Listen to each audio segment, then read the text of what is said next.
இயேசு நல்லவர். அல்லேலூயா. இந்த சகோதரிக்கு என்ன செய்ததுன்னு கேட்போம். சொல்லுமா. நான் என்னோட டெலிவரிக்கு அடுத்து 3 to 4 வீக்ஸில் தண்ணி சேர்ந்துருச்சு வயிற்றில். அது 4.25 லிட்டரு ஃபஸ்ட்டு எடுத்தாங்க. நான் பார்க்காத ஹாஸ்பிட்டல் இல்லைன்னு தான் சொல்ல முடியும். ஏன்னா சிஎம்சி, எஸ்எம்ஹெச் இங்கே மெட்ராஸில் ஒரு 2-3 ஹாஸ்பிட்டல், ராணிப்பேட்டில் இன்னும் ஒரு 2-3 ஹாஸ்பிட்டல், இது எல்லா ஹாஸ்பிட்டல்லையும் பார்த்து எல்லா டெஸ்ட்டும் பண்ணேன். எந்த டெஸ்ட்லேயும் எனக்கு நல்ல ரிசல்ட் கிடைக்கவே இல்லை. திரும்பவும் அந்த தண்ணிலையும் டெஸ்ட் பண்ணி பார்த்தாங்க, அதுலேயும் எனக்கு கிடைக்கல. அதுவும் இல்லாத திரும்பவும் எனக்கு லெஃப்ட் லங்கில் நுரையீரல் இடது பக்கமாக எனக்கு தண்ணி சேர்ந்துட்டு இருந்துச்சு. அதில் ஒரு 200 ml தண்ணி எடுத்தாங்க. சரி, க்யூர் ஆகிடுச்சு, டேப்லெட். அதுக்கடுத்து அந்த லங்கில் இருக்கிற தண்ணியில் வந்து எனக்கு டியூபர்குலோசிஸ் இருக்குது அப்படின்னு சொல்லிட்டு டிபி டேப்லெட் தொடங்கினாங்க. நான் கரெக்டாக சாப்பிட்டு 2 மாதம் ஆச்சு. 4ஆம் தேதி வந்து எக்ஸ்ரேலாம் எடுத்து நார்மலாக இருக்குது, இன்னும் கொஞ்சம் இருக்குது, நீ தொடர்ந்து மாத்திரை சாப்பிட்டா சரியாயிடும்னு சொன்னாங்க. புதன்கிழமை வந்து போனேன். வெள்ளிக்கிழமை காலையிலேருந்து எனக்கு பயங்கர வயிறு வலி தாங்கிறதுக்கே ஆகலை. அப்படியும் காலையிலேருந்து சாயந்தரம் வரலாம் சரியாயிடும் அப்படின்னு சொல்லிட்டு ப்ரேயர் ஆயில் போட்டுட்டு குடிச்சிட்டு ப்ரேயர் தண்ணி குடிச்சிட்டு இப்படியே படுத்தே கிடந்தேன். நான் டைம் போக போக போக ஜாஸ்தி ஆயிடுச்சு. என்னால் தாங்கவே முடியல. துணி என்னோட தொப்புள் வீங்கிட்டு வயிறு பெருசாக வீங்கின மாதிரி ஷைனிங்காக இருந்துச்சு. வலிக்கும் போது அப்படியே உருள்ற மாதிரி இருக்கும், குத்துற மாதிரி இருக்கும், முறுக்கி பிழிகிற மாதிரி, பிழிஞ்சு இழுத்தா எப்படி இருக்கும் அந்த மாதிரி ரொம்ப வேதனையை நான் பட்டேன். நான் துணியே போடாத கழட்டி போட்டுற அளவுக்கெல்லாம் நான் ரொம்ப கஷ்டப்பட்டேன். அன்றைக்கி இரவு ஃபுல்லாக தூங்கலை. நேற்றுக்கு பகலெல்லாம் அதே மாதிரி அழுதேன். நான் பிழைக்குவேன் அப்படின்ற நிச்சயமே எனக்கு கிடையவே கிடையாது.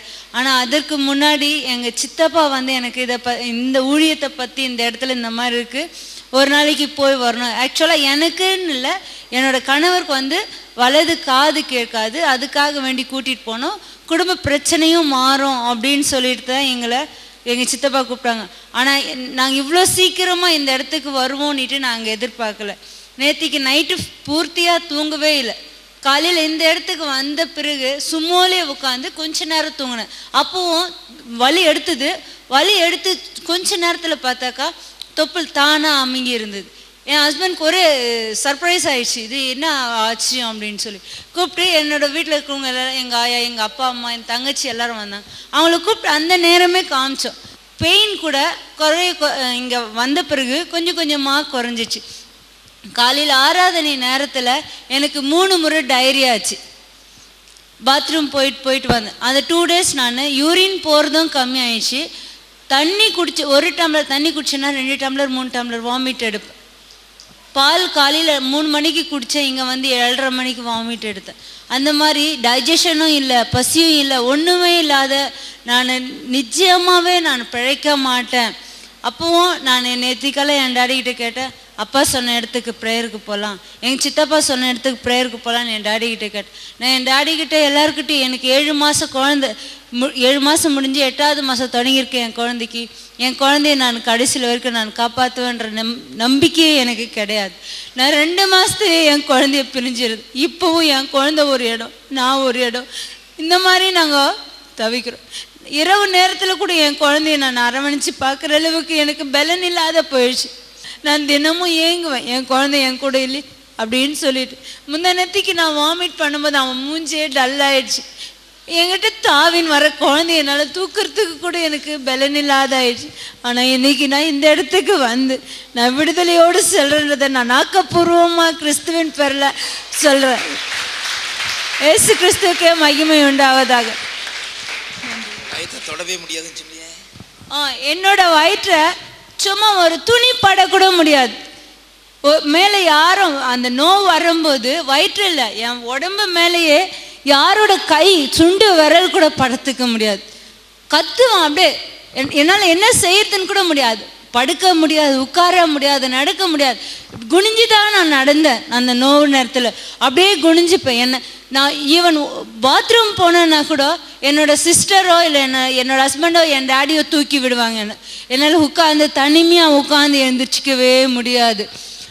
சேர் மேலே இருந்தால் கூட என்னை யாருனா தூக்கி விட்டால் தான் நான் எழுந்திரிச்சிப்பேன். ஆனால் இன்னைக்கு நான் இவ்வளோ நேரம் நின்று பேசுவேன்றது கர்த்தரோட கிருபை தான். நன்றிங்க. என் உடம்ப தொடவே முடியாதான், லேசா கூட கையை வைக்க முடியாதான், அப்படிதானே? ஆமா. லேசா கூட வைக்க முடியாது. ஏசு இன்னைக்கு தொடத்தை இங்கே பாருங்க, நான் அடிக்கிறேன் இவன் வயிற்று அடிக்கிறேன். ஏசு சுகத்தை கொடுத்து இருக்கிறார் ஐயா. ஹல்லேலூயா.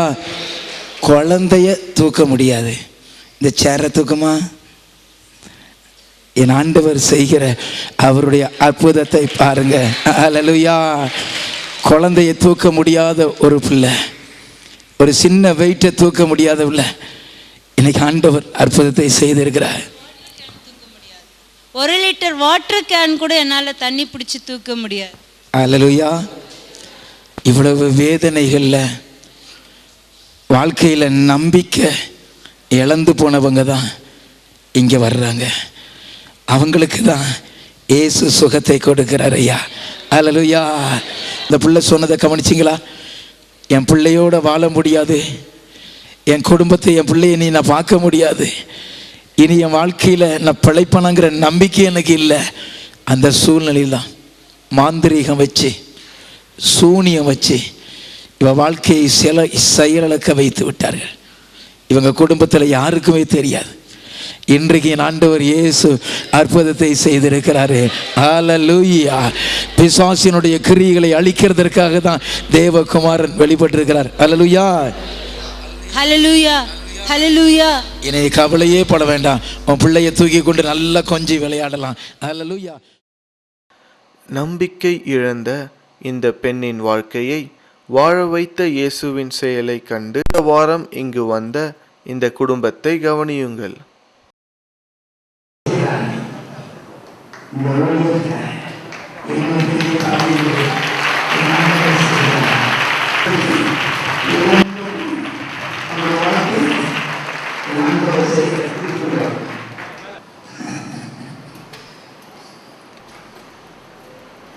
எனக்கு யாருமே தெரியல, நீங்க காலையில் பாருங்க, என்னால் நம்பவே முடியவில்லை. போன வாரம் என்ன வியாதியில எப்படி இருந்த பிள்ளை முகத்தை பாருங்க, அந்த குடும்பத்தை பாருங்க.